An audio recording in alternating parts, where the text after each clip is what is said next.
যারা মানুষের উপরে জুলুম করছো, আলেমদেরকে ধরতেছো, মুসল্লিদেরকে ধরে ধরে জেলে ঢুকাচ্ছ, সময় আসবে এমন ইন্দুরের গর্ত পাবানা পালাবার জন্য।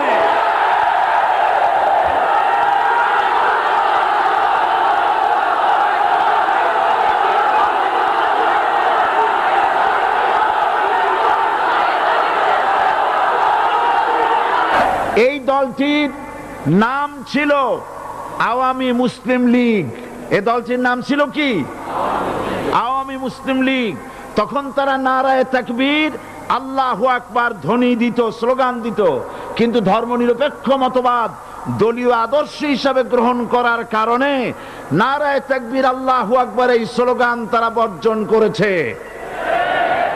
1972 সনে যখন তারা ক্ষমতায় এলেন, তখন সংবিধানের